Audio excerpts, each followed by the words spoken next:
Hey,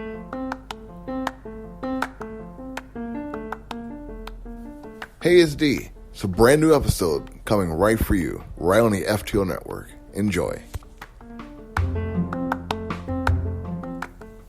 How's it going, everybody? This is D of FTO Podcast. Brand new episode for you. I'm glad to be back. I'm glad to have a brand new episode. I told you guys 2 episodes this week. We got 2 episodes this week. I will say there is supposed to be a table cheese episode dropped already. I have not got to that yet. It will be dropped by the end of the week. I'm just delayed. Had a lot on my plate this week. It's been a lot on my plate for the past couple of weeks. Still going through that moving process, and I'm not sure if you guys have had to wait for a home to get get finished and prepared for you, and the bouncing around part of that. It's not fun.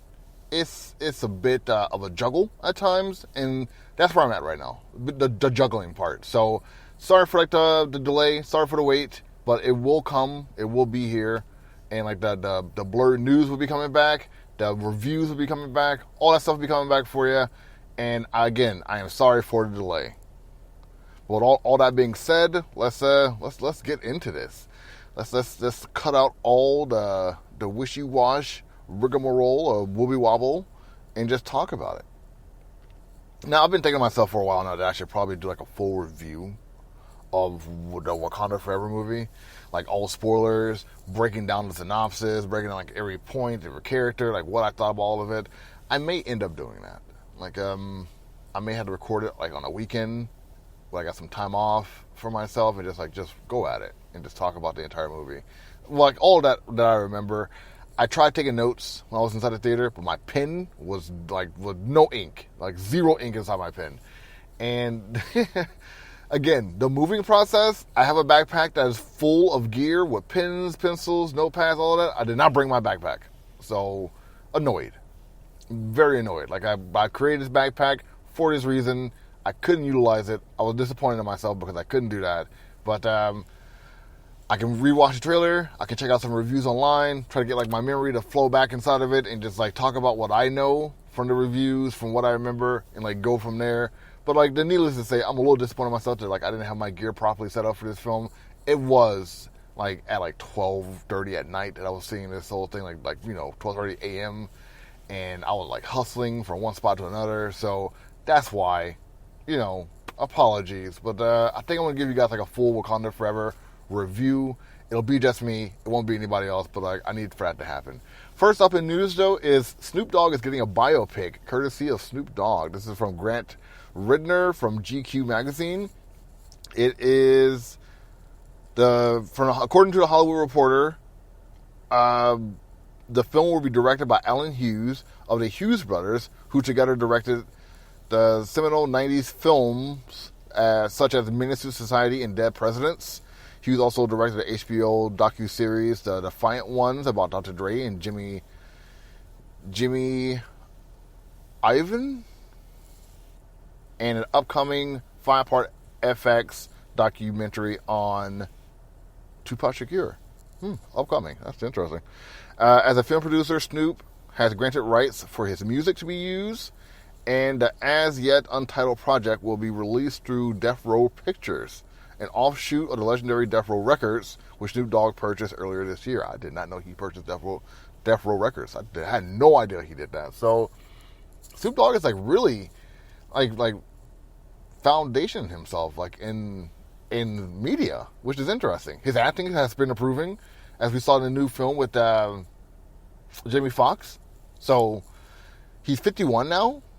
He's 51. I just turned 40. This dude's 11 years older than I am. He's making moves. Kudos to him. Good stride to him. But wow. So yeah, new docuseries with Snoop Dogg. Next up, Stranger Things VR will let you play as Vinnick and enact revenge on Eleven and Hawkins in winter 2023. This is from IGN. This article is written by Adam Bankhurst. Stranger Things VR was revealed during the Stranger Things Days 2022 celebration with a short teaser that featured a ticking grandfather clock, Demogorgons, and even an appearance by Eleven. There was a Twitter post from Stranger Things that says, "Ever wanted to play a day as Vinnick? Now you can. With Stranger Things VR coming winter 2023 to a VR set near you. Now, this is interesting, and I feel like this should be a conversation that Anton and I talk about on Table Cheese, because I think VR is the future, and we're getting to that point now where Facebook, where PlayStation, where other VR companies are trying to make VR the new thing. They're trying to make VR the linchpin, the corner point of all things gaming. And yes, they're going to be a curve point. I listened to one of the recent episodes of Kind of Funny Games. It's a gaming podcast where they talk about like exclusively games. And a lot of them said like the beta project of this is similar to other games like the PS Vita and other like throwaway novelty gimmicks that you see in gaming that people don't really talk about anymore. And like I can kind of see that. But this is VR. VR in itself has like its own name attached to it. And if you keep putting big title names like this, like Stranger Things attached to it, and you get to play hokey kind of simulations like this, or say Friday the 13th, it does kind of give you, I would say, a skewed simulation of things that you can possibly do, but it does still give you that option to play games in this simulation, in this kind of environment. And like I'm really... While I am on the fence now from like thinking that VR is the future, I do still think that like there's going to be some fun to be had with VR. I will say that. So we'll see what happens. Stranger Things got a VR game. That's pretty cool. Next up, Gran Turismo confirms the start. Gran Turismo confirms the start of filming will set images. Wow, from Collider. This is written by Therese Mayol. Sony Pictures has confirmed that Gran Turismo movie adaptation has now begun filming. The studio shared photos of a clapperboard and race cars in the background of the official Twitter page. So if you want to get a chance, go to the Gran Turismo Twitter page, see all these photos that I'm talking about here. The storyline of Gran Turismo movie is inspired by the incredible true story of Jan Mardenborough, who went from a Gran Turismo gamer to a professional race driver. In 2011, Marlboro became the youngest to win Gran Turismo Academy competition, an international virtual to reality contest that allows video gamers the opportunity to become real-world car racing drivers, beating 90,000 entrants. So, a good focal point to start this series on. That's pretty incredible. Like, so I didn't know like it was based on a real story. I knew that the backstory of Gran Turismo was going to be about like real people playing Gran Turismo, and it was like going to be someone who was a gamer who decided to become a race car driver. I didn't know it was based on a real story. I had no idea about that. So that in itself is pretty interesting to see. I don't have the cast in front of me right now about who's going to be in this film, but I do know like it's going to be like some heavy hitter names. I think Orlando Bloom is going to be a part of it, and one of the cast members from Stranger Things is also going to be in this film. So it is pretty interesting to see like how this is going to be taking fold, the Gran Turismo series, and with games like Uncharted, with like the Sonic game, Mario coming out soon. It does seem like that, unlike the 90s and the early 2000s, the 20s is doing a better job of video game films and adaptations that, say, other places have. We got, like, Last of Us coming out. We got a God of War coming out. We got Horizon coming out. So, like, I will say that the curse of bad video game adaptations are kind of figuring themselves out. Thankfully. Hopefully. Fingers crossed. We'll see what happens. Maybe I'm talking too soon. I don't know yet. Next up, Marvel confirms Captain America 4 will begin shooting in spring of 2023. Marvel's VP of Production and Development, Nate Moore, has officially confirmed that the fourth installment of Captain America franchise, Captain America New World Order, will begin shooting in 2023. Here's a quote from Moore. It says, "We are in pre-production. We start shooting next spring.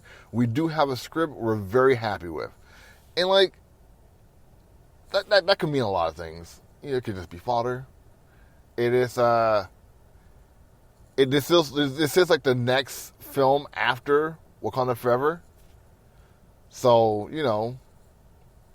it's interesting. I know Ant-Man is next. Ant-Man is the next film to come out from this, but it's the next film from Moore. to be coming out after Wakanda Forever.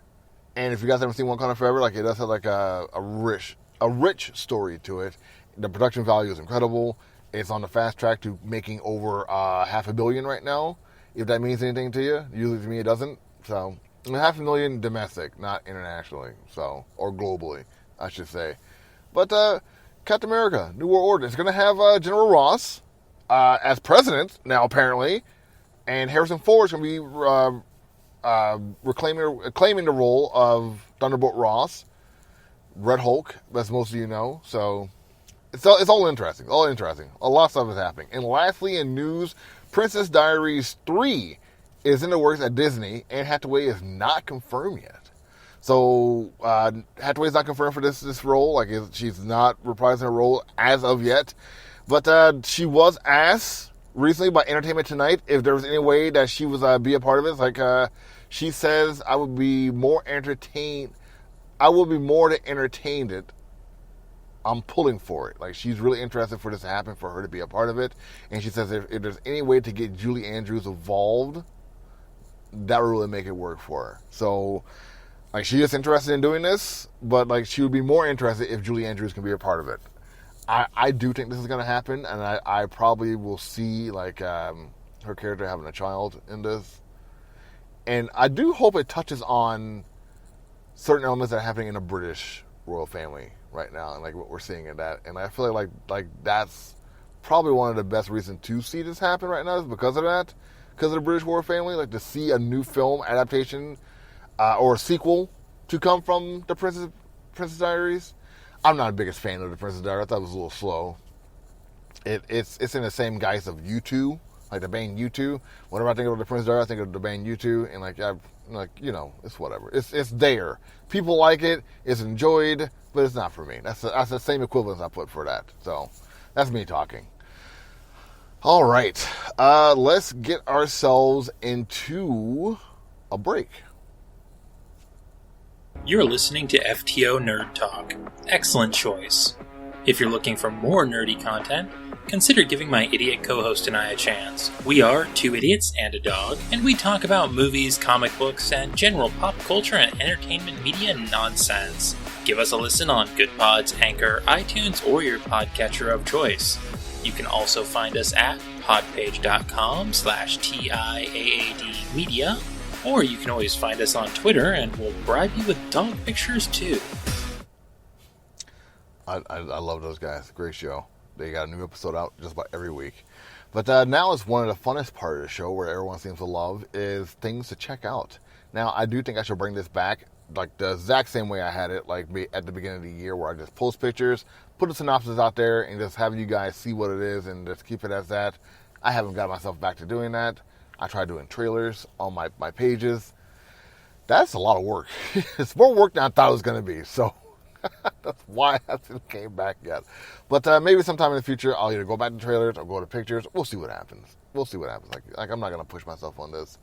And I don't think a lot of you are missing it right now. So it's what it is. You know what I mean? So all that being said, let's get into it. This is all from Metacritic. And first up, let's start with The Menu. The Menu has Amy Carrero, Anya Taylor-Joy. The synopsis is a couple, Anya Taylor-Joy and Nicholas Hoult, travels to a coastal island to eat at an exclusive restaurant where the chef, played by Ralph Fiennes, has prepared a lavish menu with some shocking surprises. Its production is from Alien Works production. It's rated R. It's a thriller horror comedy. It's 106 minutes runtime. It does seem like an interesting story. I've seen a few trailers floating around, and this is why I wanted to put trailers out there. So I just put the synopsis in the picture, because I feel like the trailer will tell a bigger story, especially if you don't put yourself out there to watch the trailers. I can give you that. I can give you the trailers to watch. I just don't want to do it. I just don't want to do it, you know? I should probably just get over it and just do it, though. But it looks interesting. It does look interesting. It looks like a cool story. Fiennes has always been a great actor, so I may have to check this out. In fact, if I do check it out, expect a review. Next up is Glass Onion, a Knives Out mystery. Comes out November 23rd. This may give the Black Panther a run for his money. Just Putting it out there. May give Black Panther run for his money. The synopsis for this is, in Rain Johnson's Knives Out follow-up, Detective Bennett Block travels to Greece to peel back the layers of a mystery involving a new cast of suspects. It has Daniel Craig, Dave Bautista, Edward Norton, Ethan Hawke, Janelle Monáe, Jessica Henwick, Kate Hudson, and Catherine Hahn. It's a drama thriller crime, 130 minutes runtime, and it's from Lionsgate. And it's rated PG-13. Now, if you've seen the first Knives Out movie, you know what it installs. It has a lot of quirkiness, has like layers of mystery inside of it. But this one here, which trailer I have watched, it's a little bit different. It has like a murder mystery kind of feel to it, but it turns into an actual murder.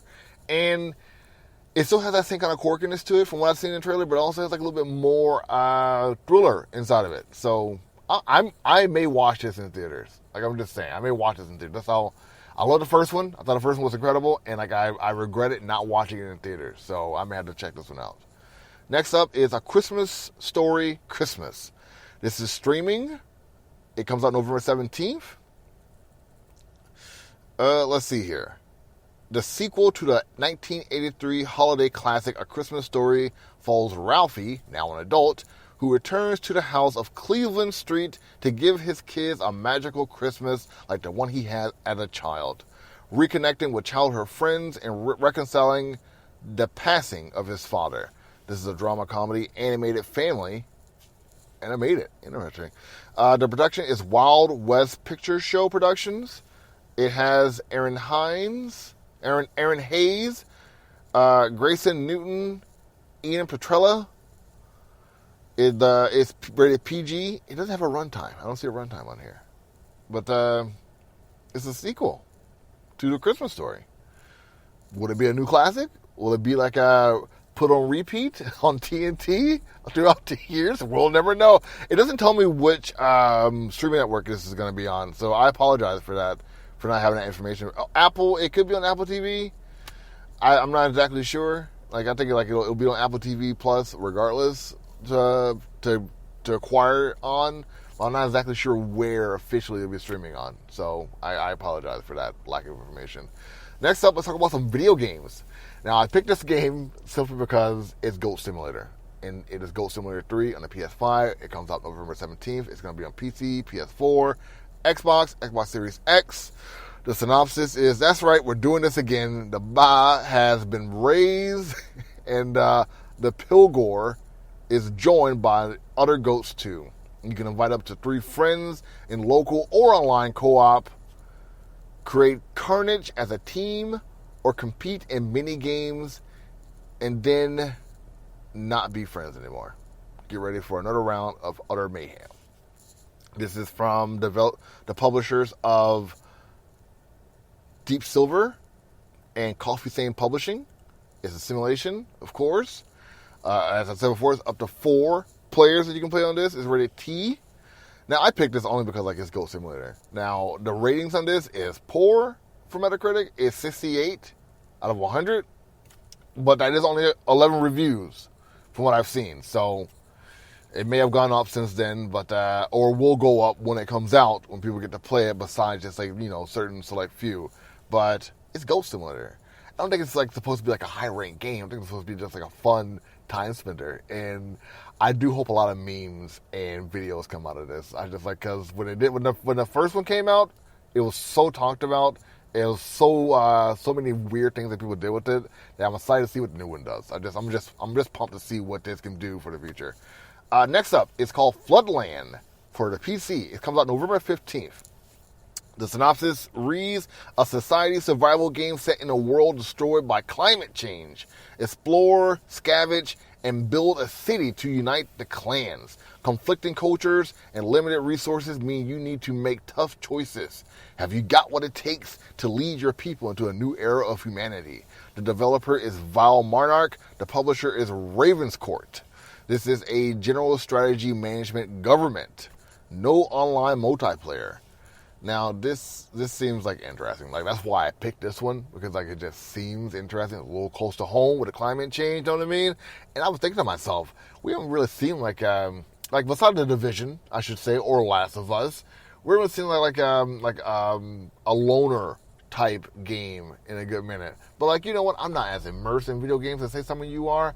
But like, while saying that, take a little side step from talking about that. I do want to see like a last man standing or like the last person on Earth type story again. I think we need to see more stories where there's just one person on a planet and that's it, and see how that person interacts with the world around them. Like, I've been seeing a lot of stuff on TikTok about how like people are just talking about like humans and interaction with other humans is bothering them, and I'm sure like you may have seen people in your areas where interaction with people is not the same as it used to be. So like saying all that, I feel like we need to get a reminder of what it really looks like to be in seclusion outside of a pandemic. And I think it's about time we get like a film or television show that shows us that. I know like there was one recently on Fox that showed something like that. I think it was like The Last Man Alive. Good for what it was. 2 seasons, I believe. But, you know, I feel like we need something else. Something a little bit different. So, Floodland, that's what it is. Next up, we have 1899. I have seen this floating around. It's streaming on Netflix. Comes out November 17th. I've been seeing like banners about this, like all over the place. The synopsis reads as Dr. Maureen Franklin, played by Emily Beckham, is one of the passengers on a ship bound to New York City in 1899 that comes across a ship reported missing months ago in a mystery series from Janti Frises and Baron Bo-Odar. It has 1 season that is premiering on November 17th. It is a drama horror. It is, like I said before, this is really promoted. I've been seeing like billboards and banners about this all over the place. So like either it's not very good or they really want people to check this out. I can't tell which one it is, but it is horror. It's in November, a little bit after spooky season, a little bit before Thanksgiving, that a lot of people don't celebrate anymore, so maybe something to look into. I may have to watch this and do a review about it, like, at least like the first 3 episodes. 1899. Gotta keep it in my head. 1899. And lastly, Yellowstone, Season 5, comes out November 13th. It's going to be on Paramount Plus. The synopsis reads, the Duttons face more issues in the 5th season of the Taylor Sheridan drama series. Now, that is it. That's it. That's all I had. That's the synopsis for. I've been watching this with my wife, and I know her family watches this show too. It's a real cowboy type show. It's about a family who owns a farm, a farm / ranch. It's a ranch, if anything else. They herd cows, and they got like tons of land in Montana. It first dives into like the culture of like the white people in that area and the Native Americans in that area, or the indigenous in that area, and then like it transfers itself into like the economy of Montana, and slowly it has progressed itself like not only to like local terrorism in that area, which is weird, which is like but it made sense in the story. Just saying, it made sense in the story. This is all spoilers, apologies, but like it goes like to local terrorism, to then like migrate itself slowly to Montana politics, and like it works, it fits, and I gotta tell you, like, it's a really good show. It has like a lot of heart inside of it too, so you get like emotionally attached to some of these characters. Some of these characters will annoy the living hell out of you. Like, I'm gonna be like flat out honest with you. Some of the characters are just like, wow.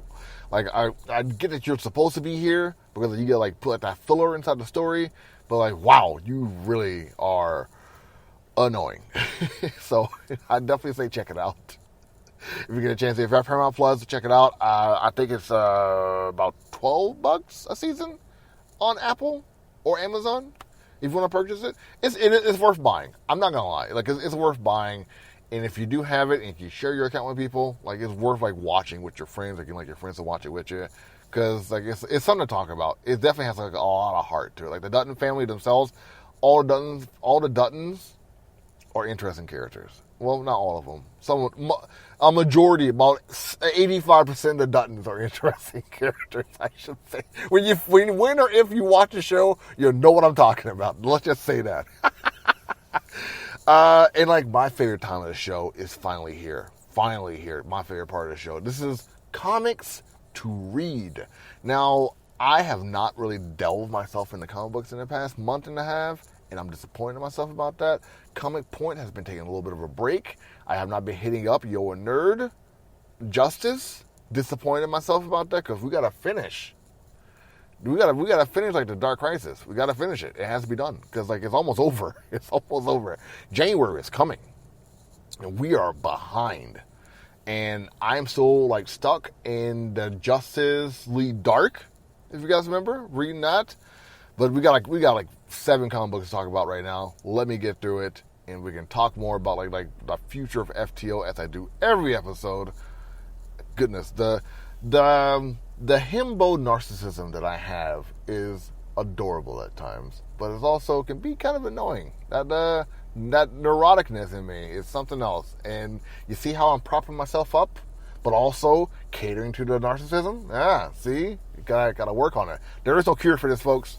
Just gotta keep on acknowledging it and make sure I use it in a positive manner. So let's, good God. God, I love me. This is fun. Next up is Gold Goblin, issue number 1. This is from Marvel Comic Books. The synopsis reads as follows. It's not easy being gold. Norman Osborn. Sins may have been cleansed, but his memories weren't. And he has done plenty of horrific things to remember. Norman worked hard to avoid all things Goblin and to stay on a straight and narrow. Consequences and Amazing Spider-Man push him to try superheroing, and he liked it. But when the media dubbed him the Gold Goblin, he has to start wondering, can he ever get away from the goblin inside? This is a dark web prelude. 28 issues.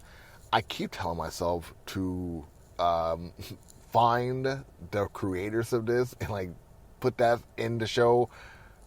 I forgot to do it this episode. I apologize. Next episode, I definitely will get like the creators' names for all of this, but like that's the synopsis. The book comes out the 16th of November. Next up from Image Comics is Junkyard Joe, issue number 2. Mad Ghost Tales of the Unnamed continues as we go from 1972 to today. Cartoonist Muddy Davis has just retired from drawing his 50-year-old Junkyard Joe newspaper strip. The tragedies of Vietnam and visions of a strange robot soldier that saved his life still haunts him.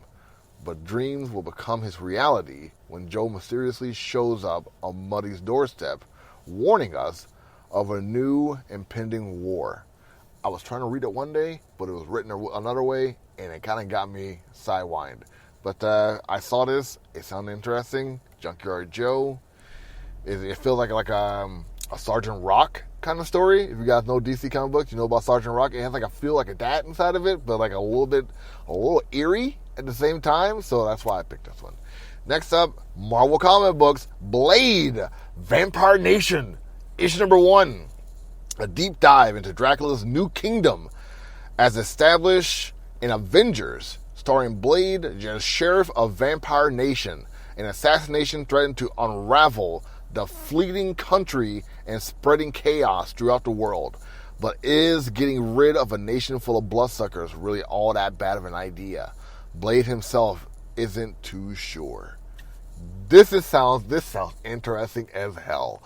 If anything would get me back into reading Marvel comic books, it would probably be this book right here. Like, I'm not kidding. Like, if anything would get me back into reading anything Marvel, it'll probably be this. And like, I knew that Blade being in the Avengers will like spin off into like a bigger Blade story afterwards, and this has to be it right here. They even drew like Blade inside this cover to look like Wesley Snipes, and like, you know, that just plucks at my heartstrings, man. Like, I'm here for this 100%. I may have to read this. I know Ike Perlmutter and I, he doesn't know who the hell I am, but I know who he is, and I don't like him, and I know he's still a part of Marvel Comics, but I don't know. I'm still fighting a good fight.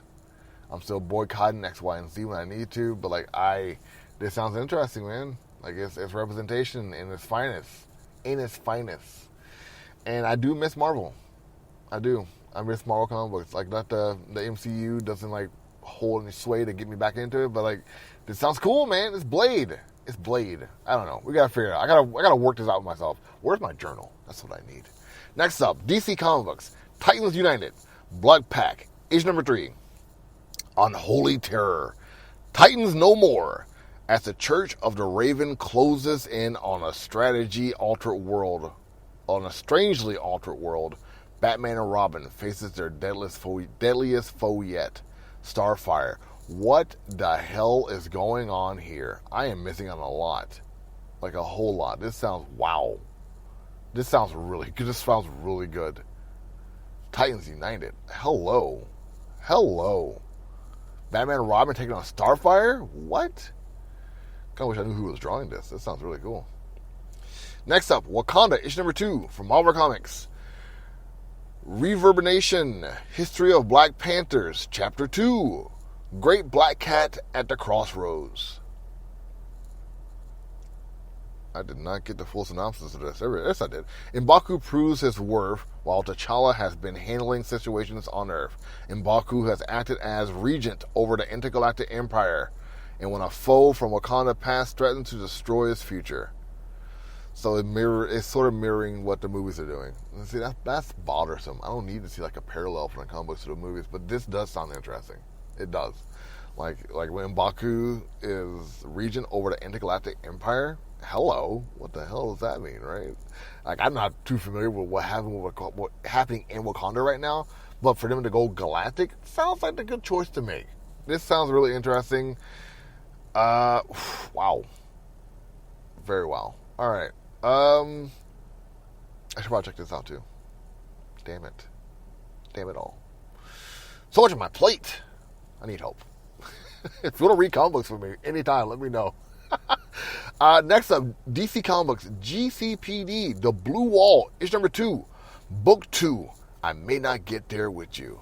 GCPD Commissioner Renee Montoya makes an unpleasant discovery about one of her newest recruits. That spirals out further and further, making upholding the law in a city like Gotham even harder than it usually is. Meanwhile, Officer Wells tries to give stability and security to his patrollees, but things seem destined not to work out for the heavily burdened parole officer. Now, as most of you know who read comic books, GCPD has always been one of the greatest stories to read in DC comic books when it comes to cop stories. Even if you don't like cops, which I am a part of that group, these stories are really good because it doesn't just show crappy cops. It actually do show cops who try to uphold the law and hold other cops accountable for their actions. Like, Gotham is a very nuanced place, and Montoya is like an ex-superhero turned commissioner of Gotham City. So, we say ACBD? Yeah. All cops are bastards. ACAB. Good gosh. I'm already forgetting an acronym. But Renee Montoya is it's hard for me to say it. How do we get those words out of my mouth? Like, Renee Montoya is one of the decent cops out there. I want to say good. One of the decent cops that are out there. And lastly, from DC Comics, it's been a DC field day. I'm sorry. It just is. Harley Quinn, the animated series, Legion of Bats, issue number 2. Knocked the fuck out. That's your swear today.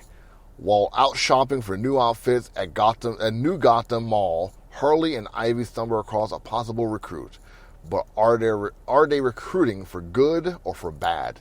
And what losers would dare to show up and ruin their shopping extravaganza? A very pissed off Clock King and a butthurt Riddler.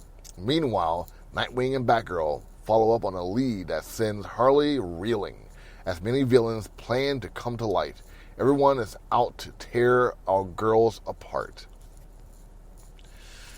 As I stated before, Harley Quinn is a great show. I stopped watching after the first 3 episodes were dropped on HBO Max. I know they're all out right now. I haven't had a chance to binge it. I know I'm missing out. Don't have to remind me. Don't send me any DMs about, hey man, why aren't you finishing Harley Quinn? I know, all right? I know this. I know how good it is. And it's like one of the few shows that HBO Max hasn't canceled. Warner Brothers Discovery's like, hey, this is a pretty good show. We're going to keep it around. So, I get it. I know. I'm behind. I got it. But this comic book sounds pretty awesome. Legion of Bats. It's very reminiscent of the show. I'm not gonna lie. It's very reminiscent of the show, and it looks just like the show. So there's that. And that has been your comic books of the week. There's been a lot to talk about this go around. A lot of news, a lot of stuff like that. To talk about stuff with FTO.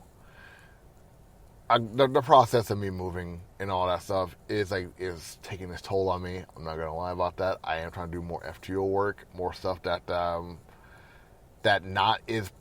isn't as particular to FTO, but more stuff that gives you, the viewers, something to see, something to take part in, that you see that the FTO brand is attached to. But FTO original stuff is kind of, I wouldn't say on the whole, but it's not as prevalent as it once was. And I'm trying. It's taking time. I just need time to get to it. But I'm doing all right emotionally. As emotional as I can be. There are going to be more episodes of Table Cheese coming out still. blerd-news, once I get settled, blerd-news is coming back. I should probably make a video and put it on YouTube, just to let everyone know that blerd-news is on a bit of a hiatus. If you do follow my YouTube, Taj from Midnight Comics, do leave comments inside every so often. She did ask, this is usually the time that I take my breaks, November and December. She's not wrong. This is that time. But FTO has grown, and I had to put myself out there for a way that I still put out content for you guys, but I still take a bit of a back seat for this time. So you're gonna still get some FTO stuff, but it won't be as hardcore as it was throughout the beginning of the year. I know it's different. December is coming up, and that means that the wrap-up is coming soon. The wrap-up is the best of the best. All things that you saw throughout the year. What is your favorite? And I will give you my answer for that. Now, I know some places out there are giving you options to vote. I'm not going to be doing that. I'm just going to give you what I think it is and do a podcast about the answer that I think is the best out there and why I think it's the best. It's going to be a full podcast. It's just going to be a full-on podcast, period. I'll explain myself. I wish I can get somebody to do it with me, but I don't really have anyone to co-host something like that with me right now. It would be cool if I did, but as of right now, I don't. But the wrap-up is coming this year. Some miscellaneous FTO stuff is coming. Hopefully next year will be bigger and better for FTO. But I'm not going to pressure myself into this. I'm just going to try to have some fun, keep doing what I'm doing, and just see what happens. Because if I pressure myself, I'm going to get angry. I'm going to put too much pressure on myself, and it's just going to blow up in my face. So just take it as it comes. Try to have fun with what I'm doing, and give you guys the consistency that I've been doing. But I will make a video for Instagram and YouTube to let you guys know that blerd-news is on a bit of a hiatus, and I got to talk to Zahida to let her know also that blerd-news is on a bit of a hiatus, but it will come back because I love doing blerd-news. It is so much fun doing blerd-news. I just need a stable set. So the moving around, I don't have that stability, and that's not fair to you guys not to have a stable set. So it needs time. Everything needs time. Everything takes time. And the fact that I'm being honest with myself, being honest with you, that's the best way to go about it. Doing this podcast for this entire year has been something else. Being consistent like this has been something else. Believing in myself, putting some effort in myself, reconnecting with my family, and realizing that my family is not the people that I really think they are, also feels pretty good to know. So, a lot of growth, a lot of learning. Turning into Big 4-0 this year will help also. So, a lot of things happen, a lot of things change, and I take myself a little bit serious, but not as serious. And I'm going to say, how things are. So, I don't have a title for this episode yet. I really don't. We talked about a lot of stuff from the MCU to Gran Turismo to Snoop Dogg. There's been a lot to talk about this week. So, maybe happy holidays? I don't know. We'll see. But this is D, FTO Nerd Talk. I hope you guys are doing well. I hope your weekend goes well. If you're listening to this at a different time, I hope your day is what you want it to be, and I hope I can give you guys what you needed. And until next time, take it easy. Hey guys, D here of FTO Nerd Talk. I hope you enjoyed the podcast. Make sure you like, subscribe, follow, tell your friends about FTO Nerd Talk. Got a lot of different shows for all of you. Make sure you tune in every week for a brand new episode. Take it easy.